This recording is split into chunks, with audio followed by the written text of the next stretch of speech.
C'est parti. Parfait. Bonne session. Merci. Alors bonjour à tous. Nous sommes Lucas Verdignan et Jules Martin. On travaille chez Scaleway. Et, hop là, il y a une petite inversion dans les slides, excusez-moi. Donc aujourd'hui, le sujet, ce sera comment gérer votre infrastructure avec Terraform et Serverless. Donc on va essayer de vous donner des conseils pour déployer votre infrastructure de la bonne manière, et de l'automatiser aussi, surtout certaines actions grâce à Serverless. Bon, je reviens. Alors Scaleway, qu'est-ce que c'est? Scaleway, c'est une entreprise qui a un peu plus de 20 ans à l'origine. C'est une entreprise qui faisait du serveur dédié et qui a migré depuis environ 5-6 ans vers du cloud public. Aujourd'hui, on a un peu plus de 40 produits IaaS. On fait encore du serveur dédié, on fait aussi de la colocation data center, mais on a fait une transition, un vrai virage de cloud public. Donc on propose des instances, ce qui est l'équivalent des machines virtualisées, du serverless, on va vous en parler aujourd'hui bien sûr, de la DBS de service, du Kubernetes managé aussi, de l'IoT. On a une grande panoplie de services, je serai très content d'en discuter avec vous ensuite. Je n'ai pas présenté nos job descriptions aussi, c'est hyper important. Donc Lucas ici présent est PM Serverless chez Scaleway, Product Manager, et moi je suis Developer Relation, donc je m'occupe de tout ce qui est relation avec nos développeurs. Je fais aussi tout ce qui est webinar technique, blog post technique, je m'occupe de la communication technique en partie de Scaleway et de promouvoir nos produits à un plus grand nombre. Je pense que vous avez encore la présentation. Donc, comment gérer votre infrastructure avec Terraform et Serverless? Je vais juste parler de Terraform au début. Donc, Terraform, qu'est-ce que c'est? C'est de l'infrastructure as code. C'est en fait un moyen extrêmement simple et pratique de lire votre infrastructure, de la décrire et de la déployer, la modifier et la détruire à la volée de manière extrêmement simple, en quelques clics. Terraform, ça fait partie de toute une usine d'outils déployés par HashiCorp. C'est écrit en Go et grâce à cette panoplie d'outils que vous avez de manière gratuite, mais aussi avec une version entreprise, vous allez pouvoir gérer votre déploiement de A à Z.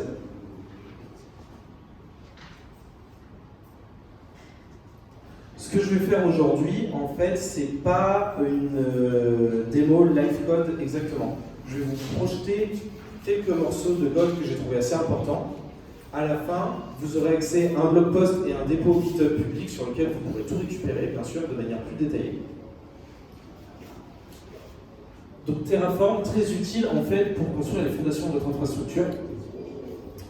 On va partir sur deux choses qui vont être la base de votre dépôt Terraform. La première sur votre droite, c'est le provider. Donc en fait, c'est tout simplement l'outil qui va vous permettre d'interagir avec Terraform et qui va vous permettre de gérer en gros les calls API que vous allez faire grâce à Terraform pour déployer votre infra. Donc ici, on peut voir que mon provider, c'est le provider Scaleway, c'est nous qui l'avons créé, c'est nous qui l'avons écrit, et on a juste cranté les versions dedans.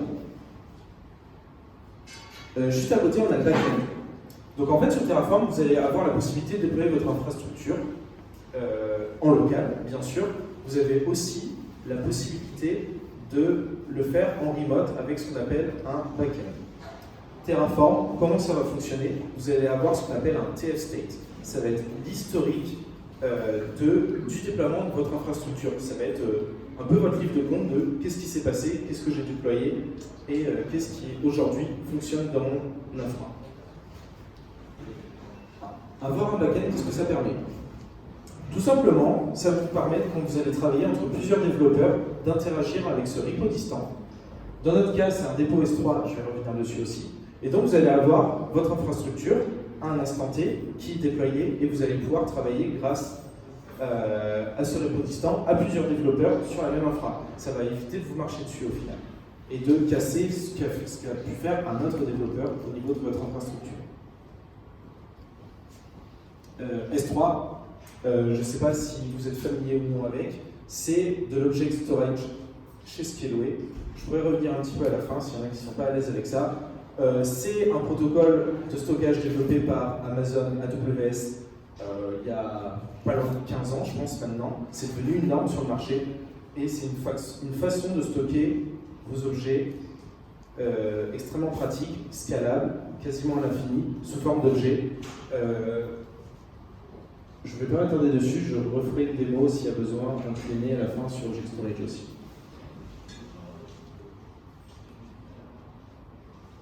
Alors comment ça va marcher le déploiement Terraform? Petite chose que j'ai oublié de préciser au niveau de Terraform, c'est que vous utilisiez Scaleway, OVH, AWS, GCP, Azure, c'est assez agnostique dans sa façon d'être Terraform. C'est extrêmement pratique à utiliser et si vous savez déployer avec AWS, vous n'aurez aucun souci pour déployer chez Scaleway. Est-ce que c'est possible de grossir un petit peu? Bien sûr. Merci. Ça ne grossit pas du tout. Alors, et ben c'est figé. Ah, si je fais comme ça? Pas du tout.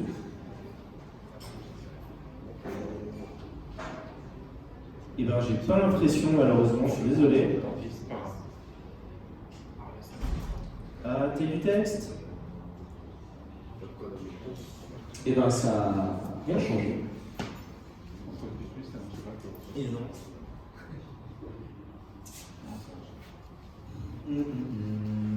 Ou je le mets peut-être pas en mode démo. Ah, c'est l'enfer. Alors.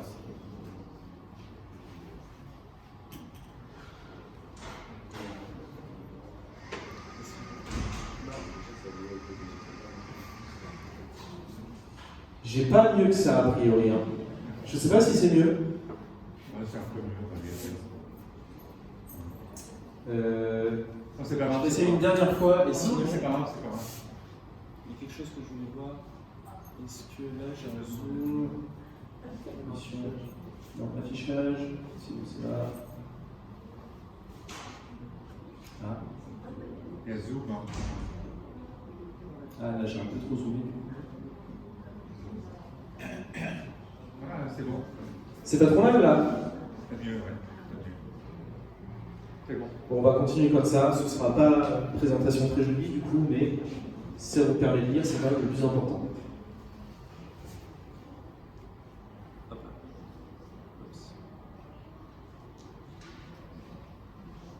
Ah, j'ai l'impression que c'est revenu un petit peu comme avant, malheureusement. Attendez, je vais quand même. Non, ah, voilà, c'est bien pire.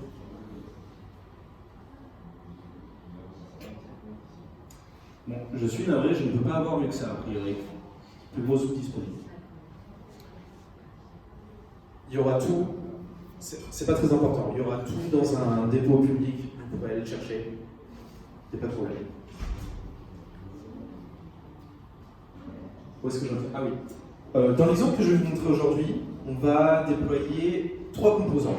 Une instance, donc un serveur avec une machine virtuelle qui va tourner dessus, une base de données managée et un cluster Kubernetes managé. On va commencer un peu par le basique chez Scaleway, l'instance. 3 éléments importants ici. Alors, je vais peut-être faire une lecture pour ceux qui ne sont pas familiers de l'écriture Terraform, de comment est-ce qu'on décrypte ça. Alors, ce qu'on peut voir, c'est qu'en violet, il y a toujours la ressource. C'est la manière pour Terraform de décrire l'objet que vous allez vouloir lancer instancier. Donc, la plus grosse ressource avec le grand cercle, c'est avec l'instance. Il y a marqué Scaleway Instance Server. Donc, c'est tout simplement l'objet que vous allez lancer avec Terraform. Après, j'ai mis scw-instance. C'est simplement la nomenclature que je vais donner à l'objet que je vais lancer.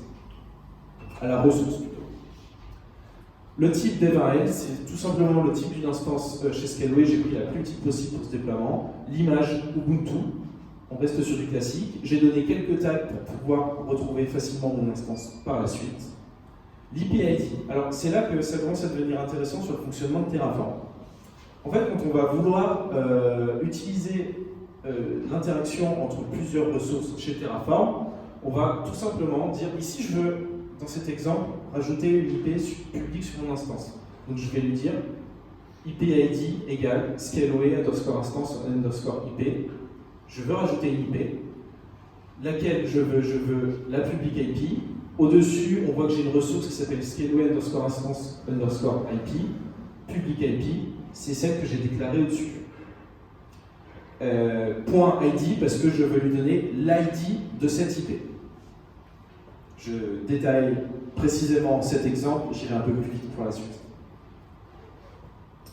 Cette instance, je veux lui donner une IP publique, mais aussi je veux lui rajouter du volume. Parce qu'au niveau du CPU et de la RAM, ça me convient très bien.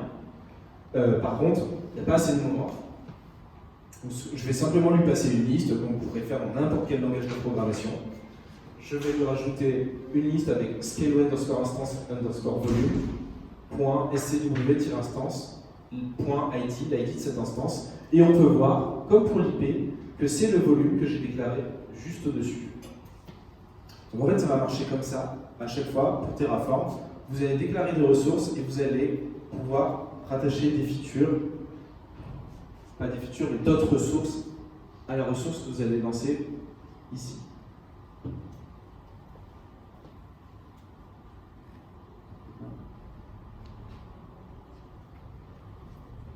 Pareil, on prendra des questions à la fin s'il y a besoin de deep diver sur les ressources Terraform et sur comment on les déclare.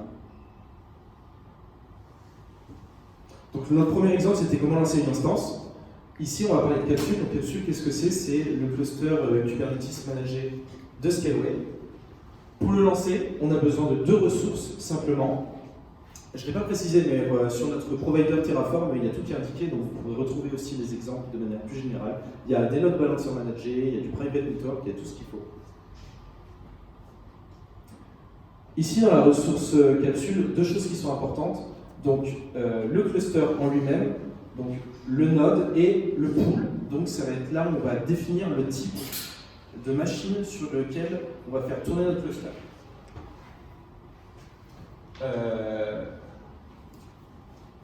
Donc sur votre gauche, le cluster Capsule en lui-même, donc avec la version Kubernetes qui nous va bien, le CNI, donc le réseau par lequel vos pods vont pouvoir discuter, ici Calico, on en propose plusieurs, des tags si vous avez envie, deux ressources qui sont importantes, pas ressources, deux options qui sont importantes, un autoscaler config et un auto-upgrade.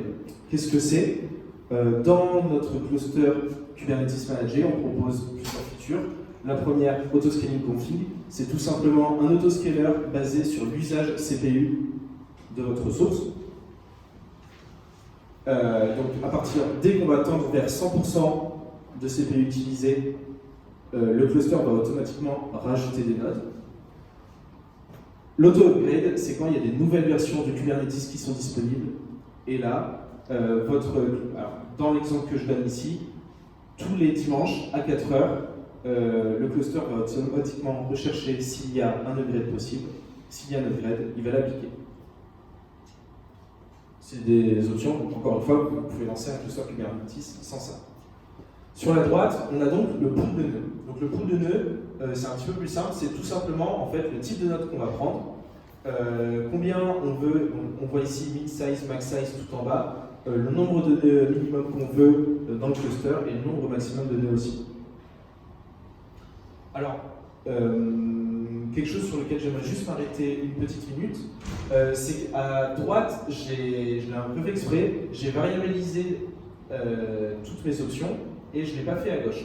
Donc on peut voir ici true, for, Sunday. Ici j'ai mis des variables. Moi j'ai laissé de tout. Bon. Dans Terraform, il y a quelque chose d'intéressant, c'est qu'en fait on va pouvoir réutiliser les mêmes ressources plusieurs fois si on a besoin. Si on veut lancer 100 fois le même cluster ou un cluster différent, et ben en fait ce qu'on va faire, c'est qu'on va déclarer une ressource, on va la lancer plusieurs fois, mais on va tout variabiliser parce qu'on va peut-être pas avoir envie du même autoscaling pour chaque cluster ou du même pool de nœuds. Par exemple, pour votre environnement de dev, vous allez vouloir lancer des petites machines et pour votre environnement de prod, des plus grosses machines. Variabiliser, ça vous permet ça. Ça vous permet en fait d'avoir vos ressources déclarées et d'utiliser par contre différentes ressources d'une manière différente, avec des options différentes.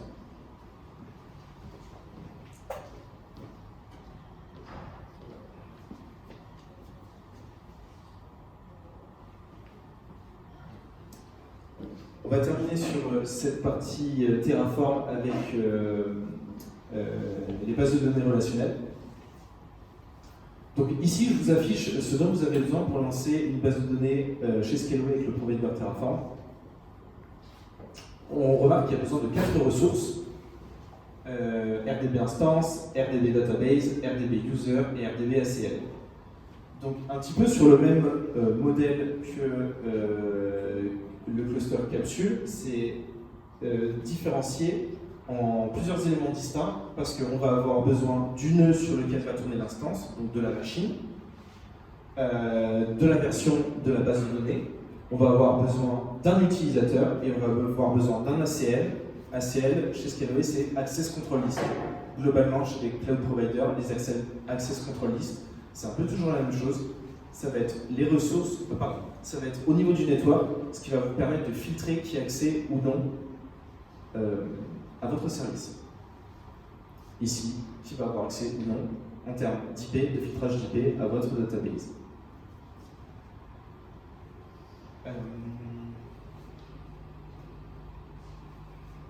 Je pense que j'ai à peu près tout dit sur ça aussi.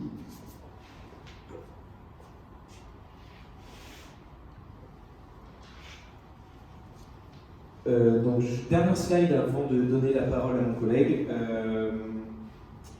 C'est une présentation à deux, il y avait beaucoup de choses à dire. J'ai essayé de ne pas aller trop vite, je suis peut-être allé un peu vite au début, je remarque sur certaines choses. Ici, vous avez tout de manière détaillée. Donc, vous avez le repo GitHub, comme je l'ai dit, et à côté, le blog post qui va détailler exactement tout ce que je viens de vous montrer, plus d'autres choses et d'autres conseils pour déployer en Terraform votre infrastructure. Et maintenant, je vais laisser la parole à Lucas, qui va vous montrer comment, une fois qu'on l'a déployé et une fois qu'on s'est servi de Terraform, comment est-ce qu'on peut utiliser serverless pour la gérer au quotidien ou effectuer des actions un peu plus complexes, un peu plus particulières.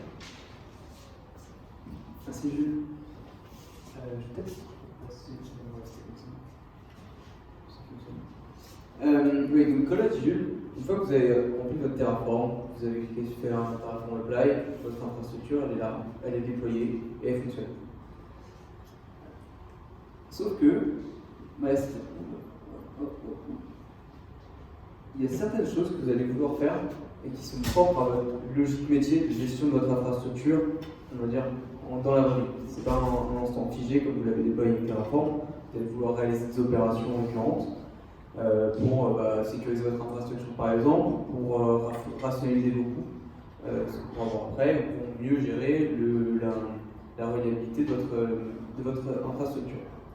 Ce que vous intéresse, c'est réaliser des actions d'automatisation et ou d'accéder à certaines fonctionnalités qui peuvent être disponibles mais qui ne sont pas vraiment automatisées côté cloud provider. On atteint un peu les limites d'utiliser un cloud provider par rapport à gérer son infrastructure sur elle, parce qu'il y a certaines choses qu'on voudrait faire qui ne sont pas disponibles et qui vont être très dépendantes de ce qui peut être réalisé par le cloud provider pendant cette période-là. Heureusement, chez la plupart des cloud providers, il y a pas mal d'outils pour le faire, soit des outils dédiés, soit des outils que vous pouvez construire. Là, nous, ce qu'on propose, c'est de faire lever sur de la serverless function pour déployer rapidement du code sur un modèle qui va être du pay-as-you-go avec une mise à l'échelle automatique, une mise à l'échelle surtout à zéro, donc, qui fait en sorte que si vous voulez exécuter juste des actions qui vont être récurrentes, le coût il est proche de zéro, voire zéro. Et enfin, il y a une simplicité d'utilisation, parce que ce que vous avez à faire, c'est coller des bouts de code simples, les insérer dans le service serverless pour réaliser les opérations. Nous, on met, c'est le cas de tous les cloud providers, à disposition des API génériques qui vous permettent de réaliser des opérations génériques et donc in extenso appliquer votre propre logique métier de gestion d'infrastructure en utilisant des API. Donc, je vous propose de voir deux cas assez simples. Le premier cas, c'est, imaginez que vous avez un parc de machines virtuelles, certaines qui vont être utilisées pour votre production, vous allez pouvoir regarder tout le temps ouvert, et d'autres qui vont être pour votre dev ou votre pré-prod, et si vous êtes une petite entreprise, vous n'avez pas envie qu'elles tournent tout le temps, à force, a priori le week-end, votre dev ne peut pas vous servir, vous allez vouloir l'éteindre, par exemple le vendredi soir et la rallumer le dimanche soir. Et donc comment rationaliser ces coûts? Et ben, à la place d'avoir une machine qui gérerait tous les états de votre infrastructure et qui enverrait les actions, l'idée c'est de déployer toutes les micro-fonctions, justement des fonctions serverless qui elles font appel aux API pour allumer ou éteindre vos instances.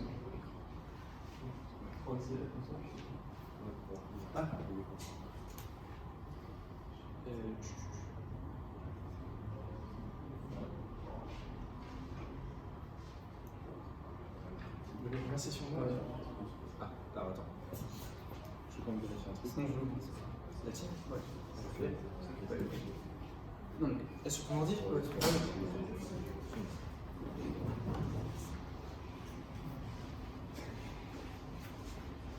Petit changement d'ordinateur parce que c'est Lucas qui a une partie du code serverless notamment.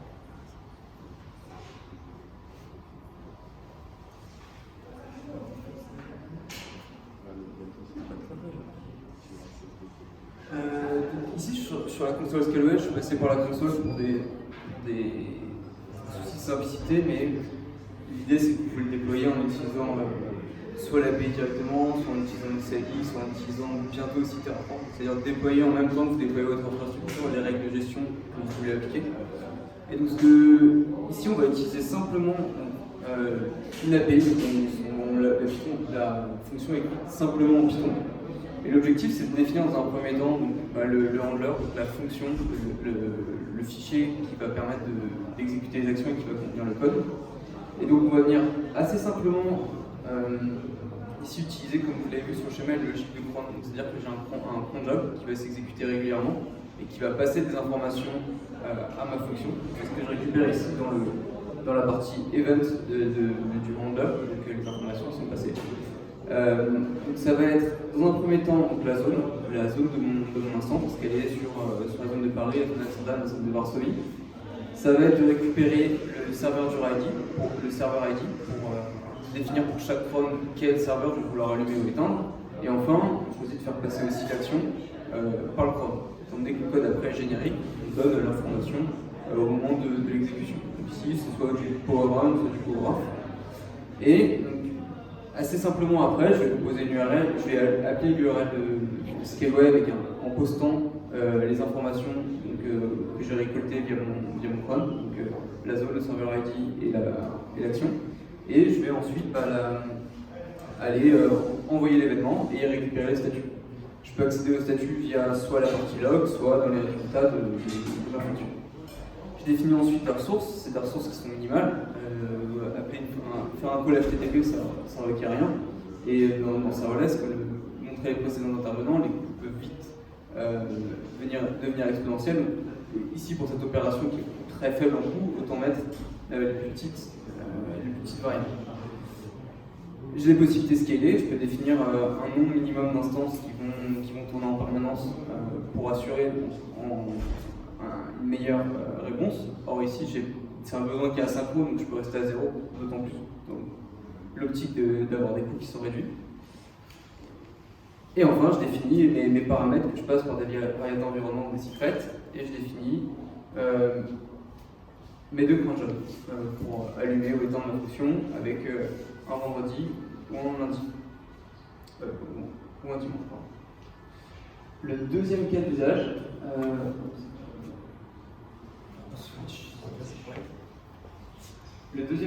que je vais en train de monter, c'est un cas d'usage qui est un peu plus complexe. L'idée, c'est que vous allez avoir déployé un cluster Kubernetes qui va vous permettre de gérer des nœuds sur lesquels vous allez déployer vos différents conteneurs.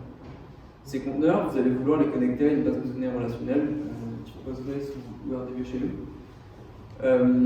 Et de manière générale, vous allez vouloir protéger l'accès et restreindre l'accès à votre base de données en utilisant des ACL, en définissant un groupe d'IP qui peuvent accéder ou non à votre base de données. Le problème avec Kubernetes, c'est que vos IP, a priori, vous ne les connaissez pas, elles peuvent changer, parce que si vous activez l'autoscaling dans vos pools, il y a des nœuds qui vont être ajoutés, donc des nouvelles IP à mettre à jour, qui vont devoir être mis à jour dans vos ACL. S'il y a des nœuds qui se mettent en auto-healing, qui doivent être réparés ou relancés, c'est pareil. En fait, il y a une mise à jour qui est continue de vos nœuds, et vous allez vouloir que vos pods puissent toujours accéder à votre base de données.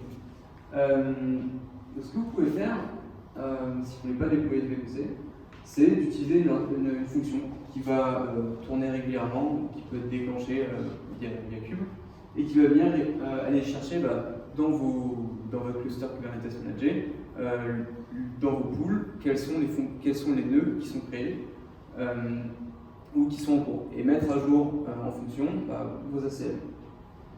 Donc pareil, encore une fois, c'est une fonctionnalité qui est intéressante et qui ne prend pas en théorie beaucoup de temps à réaliser, et c'est au final quelques lignes de code.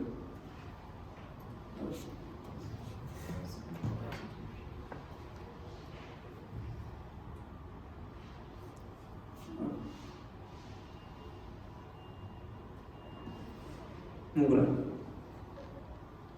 Pareil ici. L'idée c'est d'utiliser des fonctionnalités qui sont nativement Python dans le but d'avoir un package qui est assez petit. Parce que ce qui est aussi important en serverless, c'est d'avoir des packages qui sont petits pour vos fonctions, pour améliorer les temps d'exécution et améliorer les performances. Donc ici, un peu de la même manière que tout à l'heure, mais en plus complexe, ce qu'on va commencer par faire, c'est venir récupérer via l'API Kubernetes, l'API Capsule, pour le coup l'API Scaleway, manager la liste de mes IP qui sont présents sur une nœud. Ces IP, je les passe ensuite au format et dans une fonction qui va être acceptée par l'API qui permet de mettre à jour les ACL. Et simplement après, en utilisant le urlib, je vais envoyer une modification, via input, de mes ACL. C'est assez rapide quand même comme exemple, et c'est beaucoup au final de schémas de configuration des appels. Et au final, ce que je fais, c'est que régulièrement, encore une fois en utilisant un cron job, je vais faire appel à cette fonction pour venir mettre à jour ma base de données. Là ici, encore une fois, la plupart des variables que j'ai passées, je vais pouvoir les passer via des variables d'environnement ou des secrets. Donc mes access keys, la base de données que je vais mettre à jour, l'idée de mon cluster qui va me servir de source, et toutes les informations qui vont être nécessaires. Ensuite, une fois que la fonction elle est déployée, ce qui va se passer dans ce cas-là, c'est que j'ai ma base de données avec son range d'ACL. J'ai aussi un cluster Kubernetes où, en préparant la démo, j'ai rajouté un pool avec des nœuds. J'ai 3 nœuds et j'avais seulement 2 entrées dans les ACL. Et ensuite, on voit que si je réalise ici un appel à ma fonction,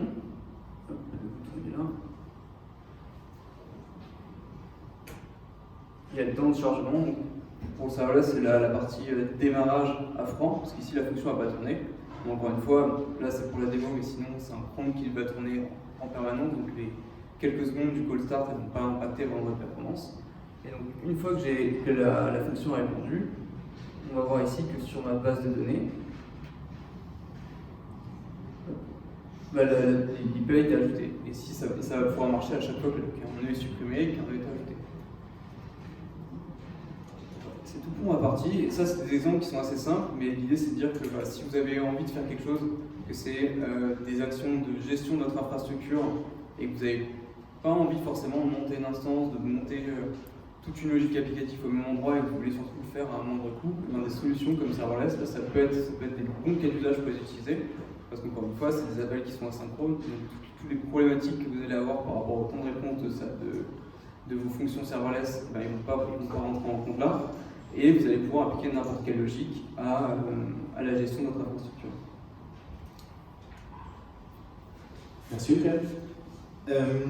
Je refais un dernier plug and plug. On travaillera ça aussi, Lucas, ça va être aussi pour la prochaine fois. J'ai encore 2 choses à vous montrer.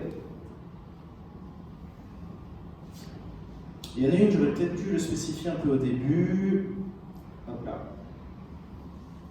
En fait, pourquoi est-ce que je vous parlais de Terraform? Donc, c'est un outil super pratique, vous l'avez vu. J'aurais peut-être dû faire un léger historique de l'infrastructure et son évolution durant ces 10-20 dernières années, parce que ça a beaucoup changé.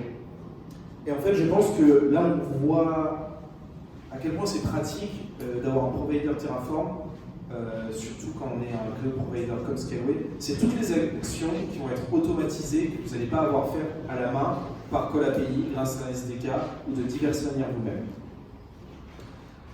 Terraform donc, a plusieurs on va dire, fonctions associées, et quand on va vouloir lancer son infrastructure, on va faire un Terraform apply. Donc c'est un petit peu ce qui va se passer une fois qu'on a fait nos fichiers Terraform comme ce que je vous ai montré. Et en fait, là on va avoir un listing de toutes les actions qui vont être réalisées, de toutes les ressources créées. On voit qu'il y en a quand même beaucoup. Donc tout ce qui est en vert, c'est de la création, rouge délestion, orange modification. Dans mon cas, j'ai tout créé. Je l'ai lancé juste avant la démo.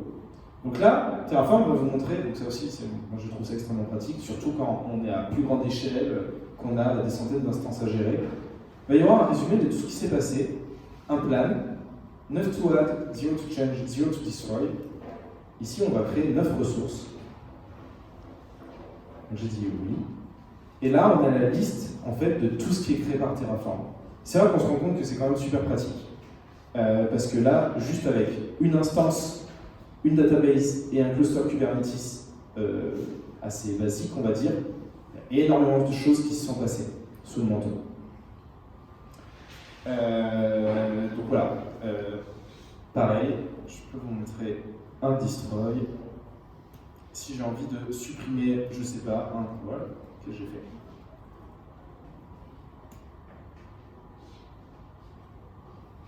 Pareil, là on voit tout ce qui va être détruit. Yes. Là, c'est peut-être plus dans une logique de coût qu'on pourrait le penser. On pourrait se dire que je vais mettre une CI en place. Comme Lucas l'a dit, on pourrait même le faire avec serverless. On va détruire tant de ressources à telle heure à un moment de la semaine, parce qu'en fait, on sait que nos développeurs, ils s'en servent 2 heures par semaine. Sauf que c'est une instance qui coûte super cher, donc on va pas laisser tout le temps. Plein de façons de voir l'utilité de toutes ces commandes. Dernière chose, très importante, un petit code voucher, donc DEFCON 13, vous allez avoir 100 € à la création de n'importe quel compte, même si vous avez un compte déjà existant, pour venir essayer que ce soit serverless ou n'importe quel produit Scaleway. Donc voilà, faites-en bon usage.